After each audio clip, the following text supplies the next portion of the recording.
Game Day presented by Dr. Pepper. You know why we're here. It's the final weekend of the final college football rankings. And in ATL, the SEC Championship, Georgia looking to win its second title in 3 seasons, while Texas has found a way to be the best team in their new conference all season. Will they take the crown, or will Georgia punch their ticket to the CFP? We'll talk about it. All teams hoping to do so on this college football Saturday. And look, the fans are out here. They just got in here, by the way. I think they got let in around, 8 a.m.? So they're fresh. Yeah. But there are people, look, these people are very excited behind us. They're excited to be here with us. Christine Williamson, Harry Douglas, Harry Lyles Jr. It has been a season, you guys, but we now know pretty much who has a huge shot to go into the CFP. Yep. But there's still some decisions to be made on this college football Saturday, so let's talk about it all. Y'all feeling good? Yeah, and let me say this, though. I think this is the most anticipated week of college football. 12-team playoff system. We know we're going to have Selection Sunday tomorrow. We're going to see who's going to be in, who's going to be out, who's going to win these conference championships. I'm excited. I can't wait to get some blame. What does that mean? Oh. Yeah. You're going to be good. Don't worry. I'm good this year, yeah. Okay, so let's talk about the one loss that Texas has all season. It's to this Georgia team. We were there. It was a very interesting game, especially when you talk about the quarterback play. But how has Texas evolved since that matchup? I think, number one, if you're Steve Sarkisian, who's the head coach of the Texas Longhorns and also the play caller, you realize that your quarterback, Quinn Ewers, is not playing the way he did in 2023. So what does that mean? You have to rely on your run game a lot more. And you look at 3 of their last 4 games, they have rushed for over 200 yards. And in particular, when you look at sophomore running back Quintravion Wisner, 59 carries in the last 2 games, 344 yards, and a touchdown. They have leaned on him heavily, and rightfully so. So when you're going against a University of Georgia defense, and in the first matchup, reviewing the film and watching it, they played a lot of 2 high safeties and played cover 2 on the outsides and 5 guys underneath, right? So that means they're daring you to run the footballs, but they played into Georgia's hand because they tried to pass the football all over the place, and they were not committed to the run game. So in this matchup, it's imperative that Steve Sarkisian understands, number one, what's the flavor of the day for Georgia, and you also be committed to the run game and play through that, and then let Quinn do his thing. 100%. And I think of both teams, Georgia to me is still very much the same because they're great when they want to be. They are the best team in the country when they play at their best. We just haven't seen that consistently this season. So what do you need? Offensively, you need your receivers to help out Carson Beck. They have a ton of drops here. I think the number's actually 36. He's got to protect the football. And then defensively, they have to play complementary as well. We know that they are always going to be able to stop the run. It's one of the reasons why I thought A&M was going to give Texas fits last week, because their defensive line, it all starts there for them, and they did that very well. However, they were anemic offensively, right? And that was the difference in that football game. But even the last time these 2 teams played, Carson Beck threw 3 picks, and they're up 15 at the half, right? And so you really want to see this Georgia team make a concerted effort to get the run going and try to make that happen. Obviously, Trevor Etienne, he's got the rib injury. He's got upgraded to questionable. We're probably going to be able to see him play. But this Georgia team, hey, man, you need to play up to your competition today, because we've seen a better Texas team, especially HD. To your point, they've made a concerted effort to run the football, and they did that really damn well last week. No, I think they have to in this matchup. The first time around, Georgia did some things that were out of pocket that they didn't normally show on film. They usually rush guys, their front 4, their front 5 guys, but they brought a little bit more blitzes early on in that first matchup. So for Quinn Ewers, understand what's going on and what this Georgia defense is doing. And for Steve Sarkisian as the play caller, make sure you have cover 2 beaters. But figure out on the sidelines, in-game adjustments is what I call it. Figure out what Georgia's doing, and then once you see what they're doing, then you play off of that as a play caller. Okay, as I mentioned, we were at that Georgia-Texas game, and Georgia, obviously, they get the win. And since then, they lost to Ole Miss, and then they had that very narrow win over Georgia Tech. How has your opinion of Georgia changed since that win against Texas? It's been a roller coaster. It's up and down. Again, this is a team that we've seen them play really good at times. We've seen them play really bad. That Ole Miss game, it was just like, who are you guys? Right? Against Georgia Tech, I think the thing that people, because even people were getting a little bit upset with me on Twitter a couple days ago because they're like, oh, well, Carson Beck's been great the last few weeks. Well, yeah, you played UMass and a Georgia Tech pass defense.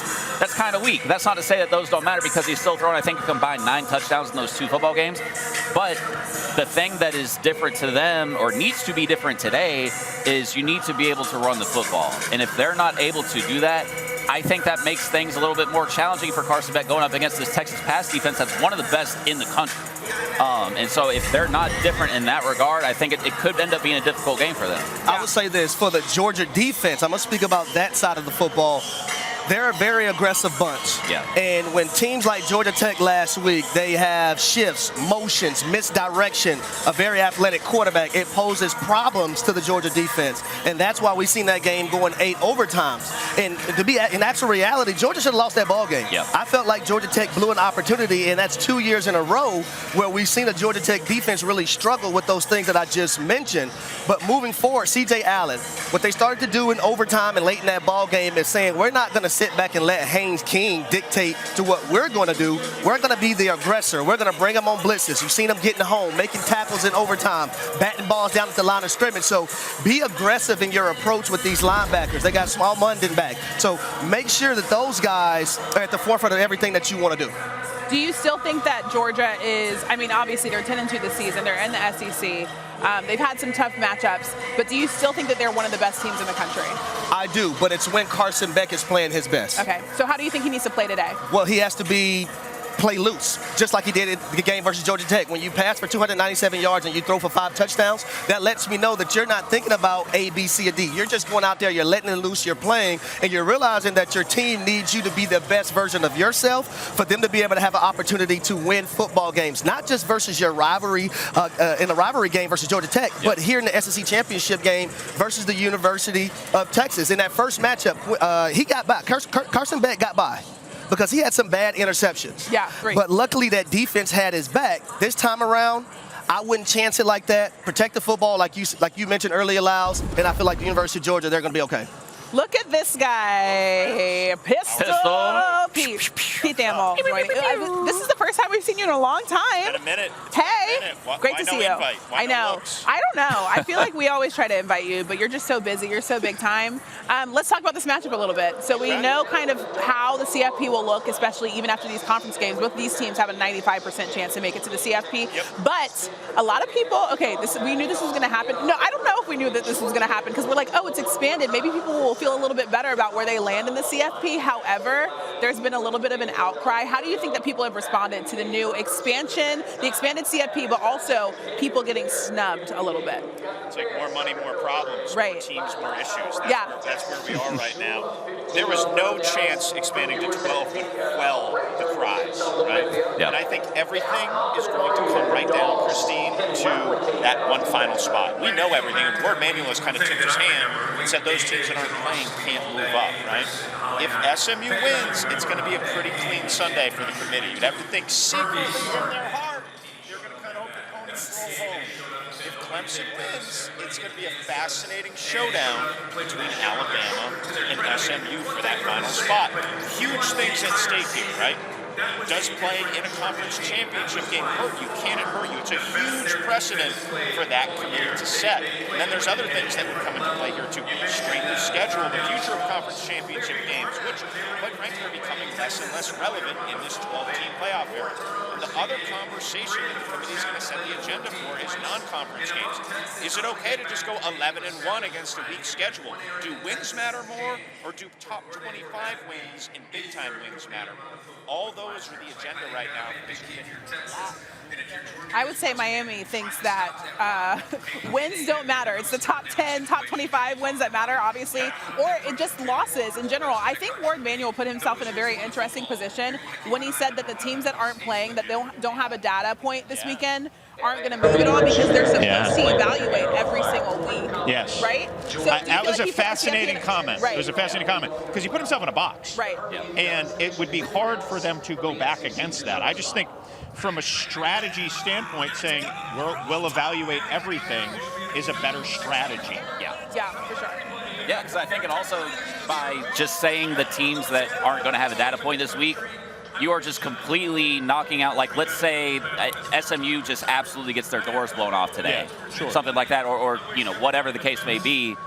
Then you're just not allowing yourself that leeway to evaluate the entire season, which this is supposed to be, which is also like the interesting part about the conversation, because it also depends on who you are. Like, right, like your team, Miami, has been super dominant, top 5 offense, but you also lost 2 out of the last 3 weeks. And so part of it is like, are you hot now? Or were you cold at the beginning? Are you the same team now? Those things like that. So I think, to your point, Pete, just to throw that blanket out there, because he absolutely just didn't have to say that. Yes, correct. Right? It did not have to. But can I say this, though? Because there are a lot of players outside of the party right now that are making gripes about why they should be into the college football playoffs. All those teams control their own destiny. Yes. Alabama shouldn't have lost. Correct. Miami shouldn't have lost being up 21-0 versus Syracuse. Right? And if I'm SMU, I am not going to let my fate be in the hands of the committee. So if I'm playing in this ACC championship game tonight, it's through and through. I want to win as much as possible. I don't even want to put my team in that predicament to where the committee has to make that decision. We had a caller on my radio show the other day. It was like, why won't they use the BCS model and part of their thing? You want to know why? Well, I lived it. I know. Listen, humans want to control the outcome. Yes. And when you're dealing with computers, that's not allowed. Yeah, no fun. The computers were no fun. People forget that. The Billingsley Index, it was all a mess. It was all a mess. I will say, I do think that some other teams outside of the CFP right now do have an argument, but that's human error specifically. I'm not going to say anything about that. Okay, hey, it's a Clemson week for you anyway, Christine. Don't worry about it. Exactly. Yeah. Go Tigers. Okay, so how have people, I mean, I know you talk to a lot of people just about the CFP, coaches, people that work at conferences, et cetera. How have they felt about the current expansion and how it's been working out? So I think everyone's really curious about this final week and where it all leads, because there are so many different things at stake. Say SMU loses and then falls out.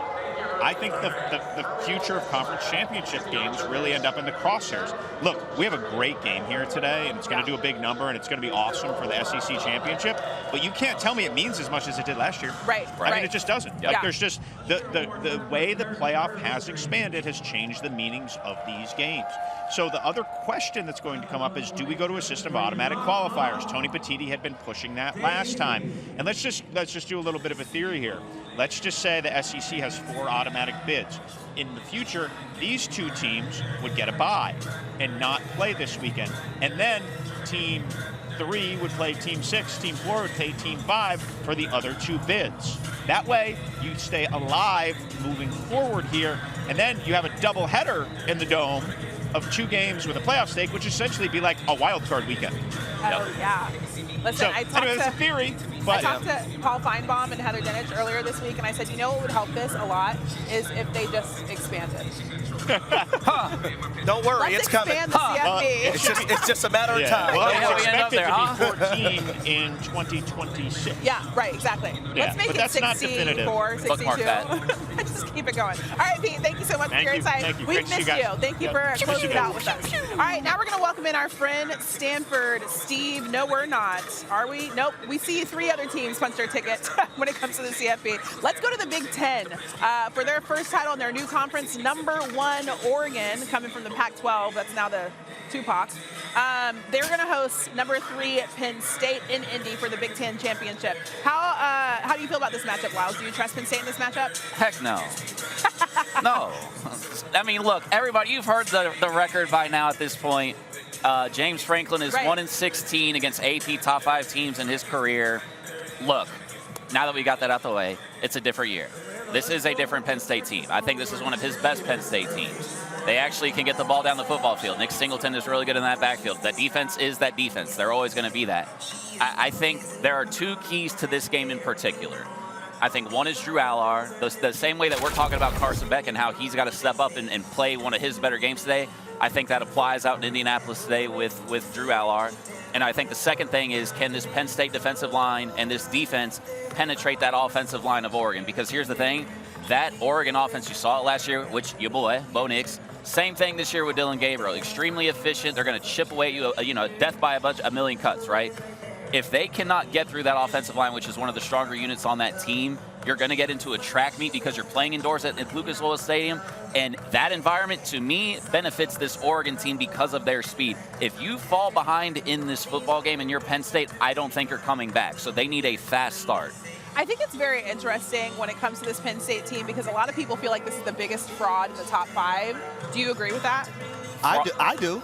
I mean, yeah. Because when you look, like you mentioned, in their last 11 games versus top 5 opponents, they're 0-11. Right. And we was at the game versus Ohio State, right? You get into the second half, and their offensive play caller, Andy Kotelnicki, who's been phenomenal all season long, in the second half wasn't so. Yeah. And then they had an opportunity down there at the goal line, 4 opportunities to punch the ball into the end zone, and it was the most basic play calls. Let's run the football and run into the back of our offensive lineman with a stout Ohio State defensive line. Yeah. So that's the issue for me with Penn State. I don't believe when it comes to the skill position players that they have the guys that can go deep and take the top off whenever they want to, like you look at the opposing team in Oregon. And I do believe when you have a guy like Abdul Carter, who's going to be a first-round draft pick, how do you minimize him? Tempo. Yeah. Tempo, speed, running a lot of plays, getting them tired, forcing him to come out of the game. And I will say this, watching film on Abdul Carter, if you get your hands on him while you're blocking him, 9 times out of 10, he's not getting off those blocks. You don't want to allow him to play in space and let that athleticism show because that's his strong suit. So if you have the opportunity to be physical with him, you have to do it. I just feel like when we look at this matchup and you look at what Oregon's packing and what Penn State's got, I just feel like we're watching 2 completely different ball clubs. Yeah. I really do. Like, it feels like Penn State, the way that they win this game is like they have to control the game in all 3 phases, especially in their particular style. That's just hard for me to see. I just don't see that happen. But look at the skill position players. When you look at Evan Stewart, who was a transfer from Texas A&M, Tez Johnson, Trayshawn Holden, who transferred from Alabama not too long ago, Jordan James and what he has meant to the Oregon offense, and also Whittington, who's backing him up, and then you add a Dylan Gabriel, who's efficient, who's going to make the right decisions, who's also can be an addition to your run game.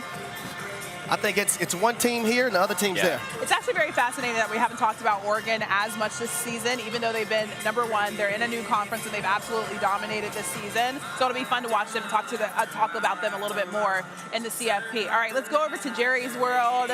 Arlington, Texas, where the Big 12 championship is going down. That is number 15 Arizona State taking on Iowa State, number 16, and Matt Campbell. So when it comes to this matchup, which team do you think is better set up to go into the CFP and win this game? It's hard for me to sit here and pick Arizona State because of that Jordan Tyson injury. I'm still going to do it. I saw this team earlier this season when they played Texas State. It was a real tough matchup, but talking to Kenny Dillingham and what he's building there at Arizona State and the type of guys that he's got on that roster, they might not be the most talented group. They might not be the most skilled group, but he's got a bunch of guys that have gotten an opportunity. They're making the most of it. They've got a very stout offensive line. I think 160 combined starts on that line. They've got a quarterback, Sam Levitt, who has an absolute killer mentality. And then I think everything comes back to the heartbeat of this team, which is Cam Scadaboo. This guy came from Sacramento State. He runs like the fate of the world is in his hands every single carry. And if he does not get into the end zone, all of this is just going to come tumbling down. I really love the attitude of this team. I think that they truly believe, whether or not they should, that they can play with anybody on any given Saturday. And I think that that is enough for this team to be better situated than this Iowa State team. So I would say this about Arizona State. They already lean so much on Cam Scadaboo, and rightfully so, because the young man is just top 10 in rushing right now in college football. He does everything that they want him to do. He's a little bowling ball. He gets downhill. He's tough to bring down in the open field because a lot of people are scared to actually tackle him. But that Jordan Tyson injury, a guy that has over 1,000 yards and can get the ball in the end zone, take the top off the defense, it's hard to be so one-dimensional when it comes to the college football playoffs. So when you ask me which team is set up to make a playoff run, neither one of them in the Big 12, in my opinion. I mean, it's one of the reasons that we talk about like the weaker teams versus the stronger team, or conferences versus the stronger conferences, the ACC, the Big 12. We expect the SEC to have like multiple teams that can go into the CFP and actually make a run. But when it comes to the Big 12, we're like, I don't even know if one of these teams should actually make it to the CFP. And if we bake on what the committee showed us the last rankings, the Big 12 winner is going to be playing be the 12th seed, basically. They're going to be playing the number 5 team in the country. That's either going to be Notre Dame or Penn State. Most likely, in my opinion, I think it's going to be Notre Dame. Notre Dame is one of the hottest football teams in college football right now, across the board. So that's a matchup, and then you have to go to Notre Dame. So in Arizona, it's nice and warm out there, and you have to travel to the cold weather and play a team that I think is physically better than you as well. Not going to happen. Yeah, this is when these teams get exposed. That's what happens. That's what happens when you expand the CFP. Now let's go over to the ACC. We talked about this matchup a little bit with Pete and how important it is for the CFP, especially if SMU takes a big fat L. Let's go Clemson-SMU. Why are you laughing? Nothing. You got it, Christine. Clemson-SMU. How hard is it for a team to bounce back, HD? Obviously, Clemson just came off of that loss, which was a rivalry game against South Carolina. How hard is it for them to bounce back? Well, let me say this. If anyone in the Clemson program is worried about what happened in that rivalry game versus South Carolina, then championship football this weekend is not for them. You have to throw away that rearview mirror because you got to move forward. You were lucky enough, Clemson that is, to even be playing in the ACC championship thanks to Syracuse and Fran Brown and the job that they've been able to do. Don't hurt them. I was like, oh no. All right, what do you think, Lyles? I think this SMU team, people talk about the offense a lot. I think the thing that's going to be the key here with them also is their defense as well. Cade Klubnik's going to have to really hit the deep ball. One of the things, though, that they do really well is forcing turnovers. 21 on the year. They've scored 4 touchdowns off of those. And I think Brashard Smith, the running back for SMU, is going to be key in this game because that Clemson defense has been leaky against the run. We saw it last week against South Carolina. I think he's going to be the X factor in this game. You hear a lot about Kevin Jennings and you know, this offense with Rhett Lashley and Casey Woods, who's going to be a future head coach as well. But I think the running game is the X factor in this one. But listen, Clemson's defensive line, that front 7 has to be at the forefront of everything to be able to stop Kevin Jennings. Barrett Carter, he has to be a guy that spies them, that defensive line. They have to penetrate the offensive line of SMU if you want to get this win today. I do believe SMU's going to win, but let's see what happens. This is one of the most important matchups today when it comes to the CFP, but obviously Texas is going to want to get revenge against Georgia today. And the Dogs are going to knock off #1. We've got a chip on our shoulder. We have a lot to prove. Our first goal is to go win an SEC championship. This is what you wanted to do your whole life. No surrender, no retreat. Yeah, it's my time. Who I'm gonna be when I'm in the limelight. Shining in the dark like I was in that light. It's my time, yeah. This is a statement game.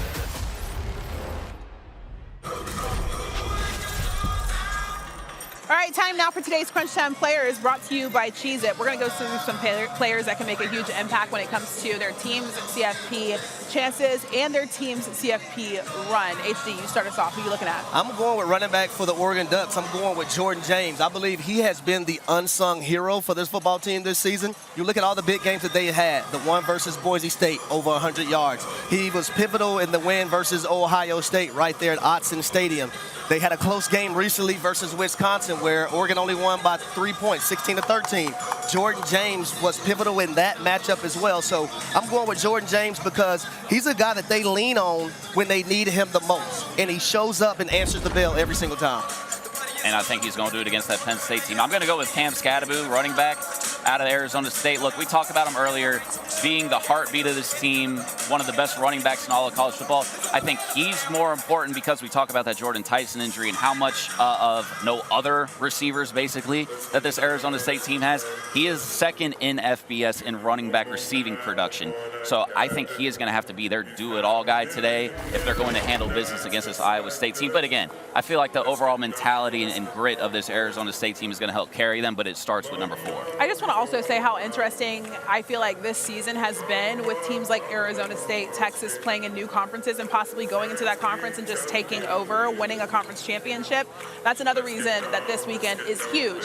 All right, those were your Crunch Time Players presented by Cheez-It. Time now for Fansville Advantage presented by Dr. Pepper. Now, what would be better than playing on your home field with fans in the stands for the CFP specifically? Obviously, that's what happens. As a reminder, only the top 4 teams receive a bye in the quarterfinals. The other 8 teams, they're going to compete in a first round where the higher seed gets home field advantage. A new twist to the CFP, knowing that somebody will have to go on the road to face the loser of the Big Ten championship and the SEC championship. Let's play a little game. You've played it before. It's called Would You Rather. Okay, so would you rather play in Oregon or in Happy Valley? I'm going to go Oregon. Being there a few times and seeing that crowd and, you know, how ferocious it is, what those fans mean to their football team. Yeah. If you're an opposing player, you want to go into that type of environment. I love that because you're going in from the opposite. You're like, I want to make all these people around here shut up, but it is a hard place to play. Yep. When you think about as an opposing team, because you have to, well, like, because we've been in Happy Valley as well, which is also a very good environment, especially whiteout games. It's a good whiteout game specifically. Yeah, it's okay. Whiteout games, not. Hey man, what do you think, Lyles? While we're here at Penn State, y'all need to step your game up, player. Yes, tell the truth. Shame the devil. Look, man, I'm just being real. Inside Happy Valley. I'm just saying, y'all are real polite. Yeah. And they get loud when Obama's going on, I guess. Whatever. Look, I would also pick Austin Stadium. That place is absolutely insane. I mean, I didn't get to stick around for the Ohio State game earlier this year, but you could feel the energy coming off the TV.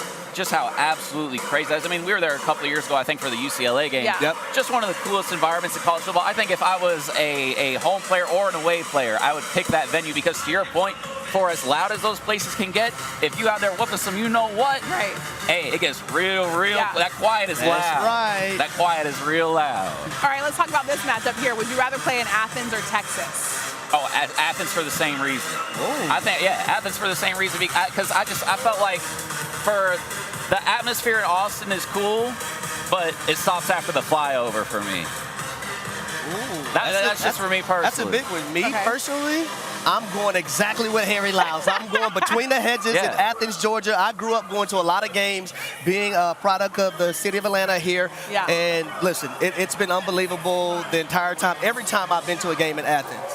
Like, it's just one of those things that if you live in Georgia, you have to experience at least once before you leave Earth, and you would not be disappointed. It's also so different playing in a college town versus playing in an actual city. Yes. And I think the difference, too, and I credit Texas and Oklahoma, this being newcomers to the SEC, in terms of tradition and winning and those types of things, they fit right in that game day environment and how, like, your stadium's fans. I think about the first time I went to Knoxville and saw a game in Neyland Stadium. Yeah. I remember it being so loud. I was like, is this safe? You don't feel that in Austin just yet. You feel that when you're in Athens, right? When the Bulldogs are playing at their best. That's right. Like, you understand, you're like, yo, man, is this okay for me to be in? That's the type of environment that the SEC is all about, and so I got to give Georgia the edge because of that. Okay, so you're talking SEC. That's the reason that they do that. Who do you think in the playoff field has the scariest home field advantage? Oh, boy, the scariest? It's not Ohio State. It's not Penn State. Georgia's up there. Who else is in the field here? It's not. I'm gonna go with Notre Dame because you also have to deal with weather. True. That you have to factor that into things as well. So I'm gonna go Notre Dame. When we did Notre Dame, Ohio State, I think that was last year. Yeah, last year. That environment was pretty cool to me. Yeah. Touchdown Jesus right there. Touchdown Jesus, yeah. Oh, yeah, that's crazy. I think Notre Dame's up there. Honestly, I guess I'd put Georgia up there too. I would put Georgia up there. If Alabama gets in the field, they will. I'd probably put them up there as well. According to Ward Manual. All right, don't relax. An Alabama. She's still salty about Loving that. the Alabama Listen, game. Miami had their chance. You know who doesn't have the best home field advantage? Miami. Listen, Playing I in a will pro tell you. stadium. You got to go through that Miami traffic. You know, they say it's 45 minutes to get to the stadium. Miami traffic is not bad. Exactly. Going See, to the there you go. games. They say it takes like 45 minutes to get to the stadium. The home field advantage you got to is sit literally through traffic. So, there's nothing there. There's nothing there. But the traffic isn't bad because nobody goes to the games. I've done that. That's not true. It's not that bad. Okay, that was Fansville Advantage presented by Dr. Pepper. Let's talk a little bit more about this matchup, the matchups that are actually happening, teams that are actually playing on conference championship weekend. Let's talk about this one specifically. Texas taking on, I think it's just so interesting that Texas is playing in the CFP because so many people talked about the fact that Texas and Oklahoma, wouldn't be able to play and compete in the SEC, and Texas has proven that they belong in this conference. So what are you most looking forward to when it comes to this matchup? I think, number one, the opportunity for Texas in their first year in the SEC because of all the naysayers saying what they could not do, winning the SEC championship. That would be big for Steve Sarkisian. That would be big for this university. And when you look at Greg Sankey, he would look like a genius bringing Texas and Oklahoma into this conference. But I would say keys today versus the University of Georgia, like I said earlier, offensively, you have to understand what Georgia is trying to dictate and make you do offensively. and do not play into their hands. Quinn Ewers, you have to be phenomenal today. You can't be mediocre. We understand that he's hobbled a little bit by ankle injury, but be the best version of yourself, and Texas will have a chance. That defense, I'm not worried about for Texas. Yeah, for sure. All right, Lyles, who do you have winning this one? I'm going with Georgia, and I don't feel great about that pick. I just think from what we saw from them last time, I think they're going to play better offensively, and I think the problems that they present on defense aren't going to be things that are going to be enough for Texas to overcome. And I think just generally speaking, good God, can we get a better game from both these teams this time? Yeah. That's what I want to see. I'm going Texas. I'm going Texas in this matchup. I think they're going to avenge their loss early in the season. I forgot who I said.